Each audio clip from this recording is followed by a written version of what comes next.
Understood. Then I will be going with you. Just so you're aware, I will be monitoring your actions and making notes as necessary. Very good. Thanks for being so agreeable. I'd pull a rose out of my hat as a gift for you if I could. You may spare the pleasantries. I'm just doing my job. You've arrived. Who's this? Me? I'm Spina di Rosula's guardian angel. If you've got a problem, I've got the firepower. Sorry, I got a little carried away there. Call me Navia. I'm a partner of theirs, and will be helping investigate this whole situation. And these are my companions. Would you mind if they join as well? Fine by me. Oh, new helpers? I would be most grateful. Well, let's just say we're tagging along. It's not every day you get to see the secrets behind magic performed on such a large scale. I appreciate your kind interest. Come with me. We'll be heading below stage.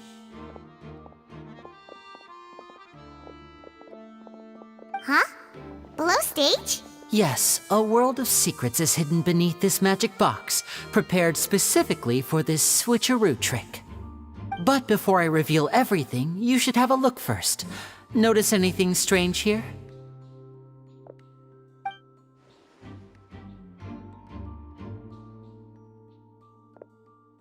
I'm not trying to be dramatic. Remembering the details of a trick will help you understand the methods used to perform it more easily. Huh. Weren't there balloons and other decorations here? Where did all that go? Ah, good eye. That said, you're still far from discovering the answer. The back? You mean the inside of the door? What's different about it? Paimon didn't notice anything. Very good indeed. I thought you might not be able to catch that, given that you were sitting in the first row. The back of this door was patterned. Those patterns are now gone, replaced by a smooth wooden board.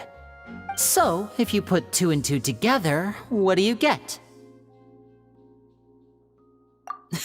Exactly. All right, let's go. I'll tell you how it works as we head down.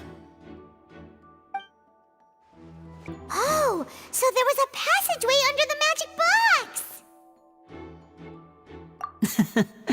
I knew you'd figure out most of it as soon as you saw this place. The 2 magic boxes are positioned right above the 2 entrances of the tunnel. See this flatbed trolley? The box with the lucky audience member in it would be shuttled over to the other side using the trolley.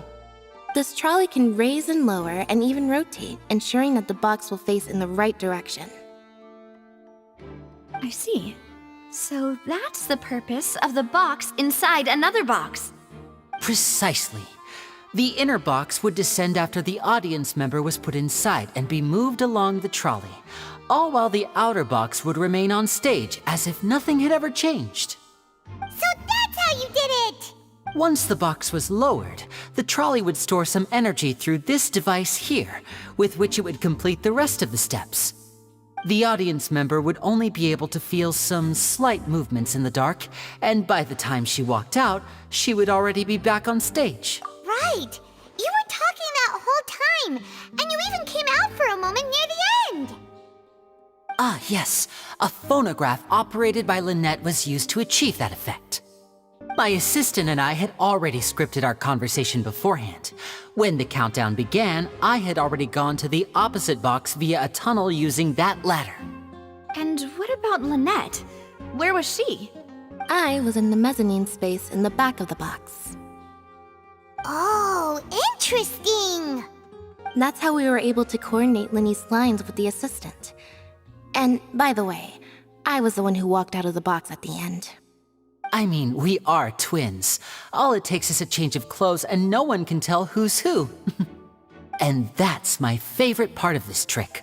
Only Lynette and I can perform it. So that's how it all worked! Wow!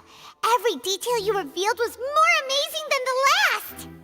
Lynette would briefly walk out of the box and then go back in, jumping into the tunnel and escaping before the box on the trolley could finish ascending. And then I walk out of the other box in the audience area, and the trick would be complete. The operative word here being would. But as you saw, Cal was in the box, not our audience member. She, on the other hand, mysteriously vanished. We really don't know how that happened. If not for that interlude, this would have been an astonishing trick. I probably never would have figured out how you pulled it off. And yet, to think that someone was able to use this magic trick to commit a crime. Could we have a look around? I think we can come up with some more leads. This is the scene of the crime, so Lyney and Lynette are not permitted to stay here. I'll escort them back up. Yes, of course, no need to be so strict now. I won't disappear into thin air, you know. Thanks, everyone. We're counting on you.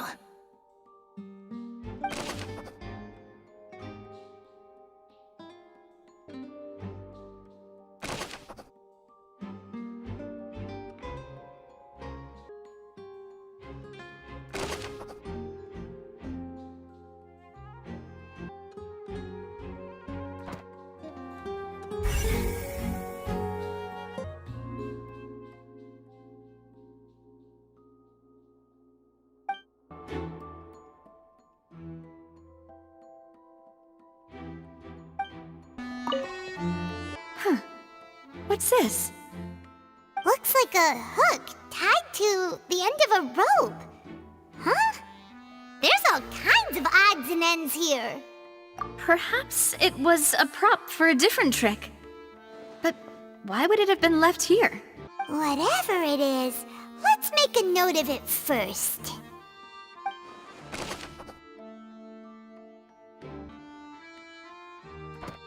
The floor is wet. Please be careful not to slip. Speaking of which, why would there be water here? Oh, Paimon knows! It's one of those tricks where you pour water into a jug and then flip the jug over only for the water to disappear? And here's a broken vase. Huh. Did the trolley knock it down while moving? That can't be.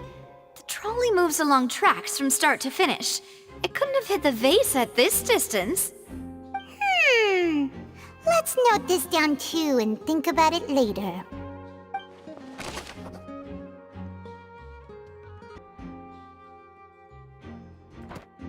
Oh, these are the clothes that the lady chosen from the audience was wearing, right? Her clothes are here, but she's nowhere to be found. Right. And do you really need to do that if you're kidnapping them? Ugh, this is so confusing. Paimon doesn't want to be a detective anymore.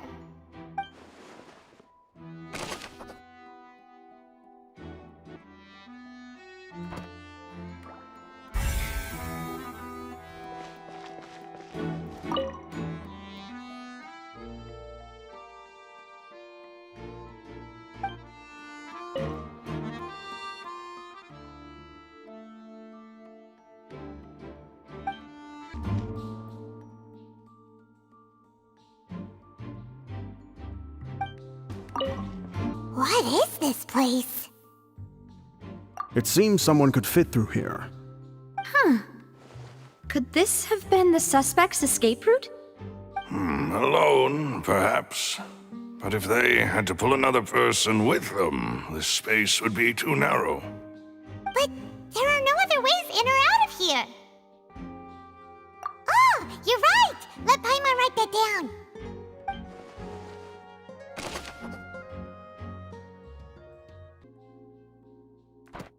Seems we're just about done investigating down here. Yes, let's head back up. Well, we've ascertained the state of the crime scene. Let's find a place to sort out our findings once Melus returns. Seems to me that there are several things that don't add up here. Apologies for the wait, demoiselle. So, what did the guards say? Did the criminal escape through the vent? They believe the odds of that are very low, since the vent leads to the Opera House's basement. The guards have checked the area carefully.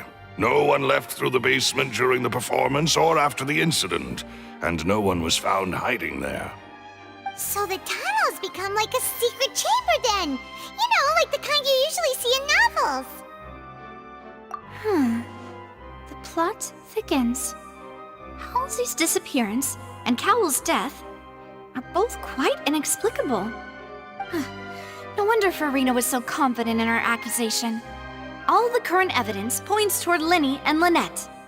In other words, the charges are very likely to be upheld unless we make some considerable progress. Charges and then trial. So if the charges are upheld, they'll announce a sentence? That's right. This is how a trial goes in the Opera House. During the proceedings, the Chief Justice and the Oratrice will hear statements from both sides. That's right. This is how indemnitium is produced. The statements from both sides, the defenses from attorneys, witness testimonies, and even the audience's emotions will all be projected on the Oratrice. To put it simply, it's as if the Oratrice has its own will, and is a judge in its own right. This also precludes any kind of favoritism on the part of the Chief Justice. And not that this has ever happened anyway. Once both sides have finished speaking, the Chief Justice will make his final decision. This, too, will be used by the Oratrice as a reference. Then, finally, the Oratrice will be consulted by officials. The result it returns is the will of justice itself. Huh? So that machine is the one that actually decides? Paimon thought Noirceur called the shots. In practice, there is very little difference. Both have always come to the same judgment, which is why people have great faith in the Chief Justice. Ah, yes, the guards also asked me to convey that none of us will be allowed to leave this place before the trial. Huh? Why?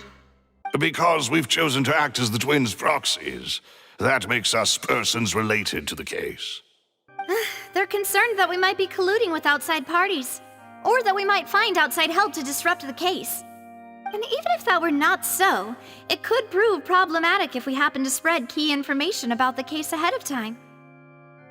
I'm ready to break out at any time. Whoa! There's no need for that! Paimon thinks they have a point. That said, are they providing food? Of course. I just hope you don't mind the lack of options. I'm afraid that catering to all tastes is not in the cards, nor is any guarantee of balanced nutrition. In that case, let's just sort out our findings together here. Pity. I was hoping to take you to try some of Fontaine's famous desserts, too.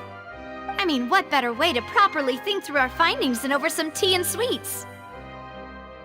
Huh. Breaking out suddenly doesn't seem like such a bad idea after all. Just kidding! Paimon will still do her best, even if there are no snacks. What do you mean, no snacks? Of course we'll have snacks. If we cannot buy some, then we'll simply make some. Huh? Here? But how?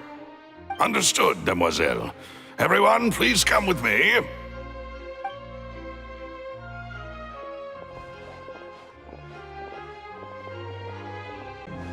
Wait, you're carrying a portable stove with you? Yes, I must be prepared to meet the demoiselle's baking needs whenever the fancy strikes her. I have eggs, sugar, and almonds at the ready. Good work, you two. Then I'll get to it. Please sit tight for a moment. You'll get to taste my awesome snacks soon enough. These three are quite the interesting group.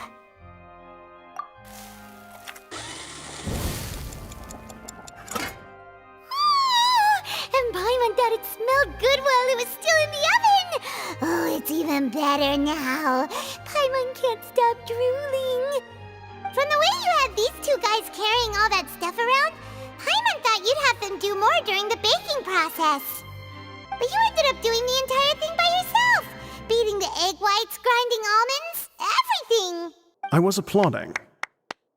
And I was giving encouraging smiles. Paimon was just thinking, aren't you worried about getting your fancy dress dirty beating egg whites and baking like this? Well, I don't think it's carved in stone anywhere that fancy ladies can only read books, sip tea, ride horses, and play the piano. I just really enjoy making snacks. Don't underestimate beating egg weights, by the way. It's a real arm workout. You also need to beat them to just the right consistency, or your macarons will crack. Anyway, give these a try, fresh out of the oven. There's 3 for each of us. Only 3? Well, eating too many sweet treats might send all that sugar to your head. You wouldn't be able to think clearly about the case on a sugar rush, would you? Tea is ready to be served as well. This is Demoiselle's favorite, strong black tea with a floral fragrance that clears the mind and lifts the spirit. No need for concern. I'm merely doing as I should. All right then. Down to business. As Paimon mentioned previously, the tunnel seems to be something of a secret chamber. However, we can assume that Lyney and Lynette were not alone within it. Some criminal also occupied its sealed confines. The magician twins could have committed the crimes, of course, but they lack any logical motive. Exactly! Why would they do such a thing right when everyone was watching? The flower vase and the thud we heard during the performance could indicate some altercation between Halsey and the criminal in the tunnel, resulting in the shattering of the vase, the discarding of her clothes, and her abduction. Perhaps the criminal thought that since she was chosen from the crowd, she would be too easy to identify if she was still wearing the same clothes. Paimon thinks that makes sense, but the real trouble is... True. None of the clues we found thus far support the existence of this third person. But the only people left to consider are both technically victims, whether it's the missing girl, Halsey, or poor Cowl. Huh. Could Halsey have secretly made modifications to the magic props in order to murder Cowl before making her escape? That's right. And even if she had tampered with the setup, she would need to understand the entire trick to pull it off. Nor does she have any motive. The guards said that she has never had any dealings with the magic troop's members. Were we not thorough enough in our search? From the sound of things, this is turning into an impossible case. Your macarons are amazing though, Navia. They smell great! They're nice and crisp and super sweet! They are my specialty after all. And I see you've already had 5 of them. What? 5? Oh, that can't be right. Paimon only counted 3, honest! Please don't worry about it. At my age, a few less sweets might actually be a good thing. No. Being greedy is one thing, but Paimon knows how to count. Besides, Paimon knows that if she ate too many, then others wouldn't have enough. Wait, even you don't believe Paimon? How could you? If Paimon ate those 2 extra macarons, then may they turn into stone in her stomach! All right, we get it. Well, I suppose one of us might have gotten too engrossed in our chat and eaten them by mistake. No big deal. Melus, set up the stove again if you would. Huh? What are you doing? Making sure everyone gets 3 macarons, of course. Exactly. We don't want to trouble you. As you wish, Demoiselle. And I have the egg, sugar, and almonds.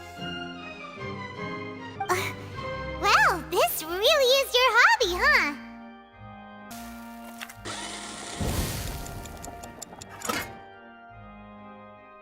Well, that's it for snack time. I'm going to have another look around the area. I don't know what we're looking for yet, but we've still got some time. As attorneys, I suggest the 2 of you think the case over again. It would be awkward if you got all tongue-tied on stage during the trial. All right, thanks for your help and for the snacks. It was nothing. A small task for the Spina di Rosula. Silver, Malus, it's time to go. I'll be back if I find anything new.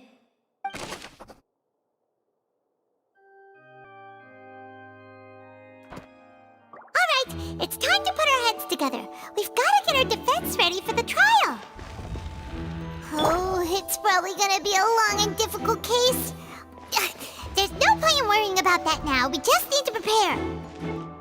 Here, take Paimon's notes. They should help you review the situation.